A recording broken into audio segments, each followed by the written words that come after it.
Hi friends, welcome back to the Dreadlock Culture channel. My name is Nadia, and in today's video, we're going to be talking about how locks mature over time.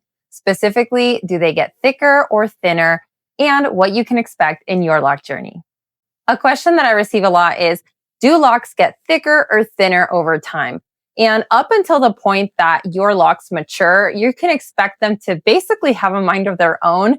They're going to get a little bit wild, and there's several things that you can expect. Number one is that their thickness is going to fluctuate. And so you might see that in some areas they're puffy, maybe in other areas they're a lot thinner. In some areas it might look like they're loosening up, whereas in others they might look or feel a lot tighter. There's going to be loops in some areas. It's just going to look very different all over your head. So one lock is not going to resemble another because they're kind of all just adjusting to the maturity process. For this reason, you should never compare your lock journey to anybody else's because honestly, it's not going to look the same and your locks are 100% unique to you. With that in mind though, there are three main things that are going to be able to kind of give us a perspective on how thick or thin your locks are going to end up from the beginning when you start them up until what they will look like when they're fully mature. These things are how you sectioned your locks, your hair density, and how thick your hair is. And so let's discuss these individually. As for sectioning, that just means what size the sections on your scalp were made for each individual lock. And if you went to a loctician, chances are that they parted your scalp in a specific way. Or if you're going to a loctician, then this is something that they're going to do. And depending on the size of those parts, you can kind of anticipate that your locks are going to be either about the same size or slightly smaller. In other words, larger sections are going to give you bigger locks and therefore you're going to have like a fuller look. If you have smaller sections, you're going to have thinner locks and you're going to have more of a delicate look. The second thing this is going to depend on is your hair density. Hair density is the average number of hair follicles within a specific area of your scalp. So if you have low density hair, then your locks are going to be a lot thinner, whereas if you have high density hair, then you're going to have thicker locks. There are two ways that you can determine what your hair density is. The first method is the ponytail method, but it requires that you don't have locks. So if you haven't started your locks yet, then what you can do is pull all your hair back into like a ponytail and then take a measuring tape and measure the circumference of that ponytail. If the number comes to less than 2 inches, you have low density hair. If it comes to between 2 and 3 inches, then you have medium density hair. And then if it comes above the 3 inches, then you have high density hair. For the second method, you're just going to look at your scalp and kind of get an idea of how easy it is for you to see your scalp through your hair. Of course, you're going to have your hair parted into your locks. And so don't look at that area specifically. Just look past that in the areas that you can just see the little bunches of hair. If it's really easy to see your scalp through those sections, then you have lower density. And if your hair is really dense in certain areas and you can't see your scalp through it, then you have high density. The third thing that our lock thickness is going to depend on is our hair thickness. And for this, we're going to look at an individual strand of hair. So the front section of your hair generally is a little bit thinner than the back section. So to determine what your thickness or your hair thickness is, you're going to grab a hair, just pluck one of the loose hairs from kind of like the back of your head, right up in this area. And you're going to compare it to a sewing thread. So if your hair is thinner than the sewing thread, then you have fine hair. If your hair is about the same thickness as the thread, you have medium hair. And if it's a bit thicker than the thread, it's coarse hair. Another way to test this is just to grab that hair between your fingers and just kind of feel it. And if it doesn't really feel like it's there or it's hardly felt, then you have fine hair. And if it's really obvious or easily felt, then you have coarse hair. I get a lot of questions asked about my locks. And so with respect to these three categories, I can tell you that my sectioning was done at 1 inch by 1 inch squares. My hair density is about medium density, although in the front section I have a little bit more of like lower density, and my hair is fine. Also, my locks are not all the same size, and they kind of average between like a pencil width and a marker width. Something that's also really important to mention is that how fast your locks mature will mostly depend on your hair type. And there's type 1, type 2, type 3, and type 4 hair. I go into detail about each of these in a previous video. So if you're interested or want to know how long it's going to take for your locks to mature based on your hair type, then I will leave a video for you in the description. So finally, let's talk about how you can achieve your desired lock thickness.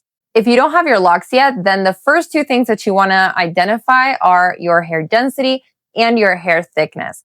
Once you know that, then you can kind of adapt the size of your parts to match the size of the locks that you want. I'm going to leave a little cheat sheet for you here so that you kind of have an idea of how big your parts should be based on how big you want your locks to be. If you already have locks, but they're too thick for your liking and you want to make them smaller, then my best recommendation would be to brush that lock out, resection the root, and relock the hair. I know some people who have cut their locks straight down the middle, and personally, I've never done that, so I don't know how exactly it would work, but I think it's a risky move because the way that locks are made is by intertwining strands of hair. So the moment that you cut right through that, it's basically going to dissolve the foundation of the lock. And perhaps in the immediate future, you don't see a lot of effects, but maybe over time, because that hair has been cut, then you can expect it probably to fall off in certain places and or have thinning areas. And that's what I believe could happen. So I don't recommend it, but maybe if you've done that and you have some success stories, then leave those in the comments because I can't speak on that one from experience.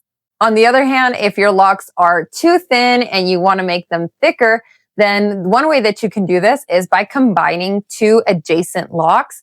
And the best way to do this, I believe, is with a crochet hook. I'm not a loctician, so I don't know exactly the method for doing it, but I've seen people who have successfully combined two locks and they look just as good as if they were originally created as one. So I encourage you to go speak with a loctician who has experience in this and just have them crochet the ones that you want to have done thicker. If you don't want to go to a loctician, you can actually just let them naturally combine together. That's called a Congo. And usually that happens if you don't separate your roots. So you would probably end up with maybe a connected section up here and then two little legs. But that's something that you can do if you don't want to go through a loctician or if you don't know how to do it on your own hair. Now, with that said, I want you to consider a few risks that can happen if you have very thick locks. The first one is the risk of mildew. The thicker your locks are, the harder it's going to be for the center of your locks to dry completely. So every time you wash them, you just have to be extra diligent that you're drying them thoroughly. And in my locks, even though they're not very thick, they take an average of 8 hours to dry completely.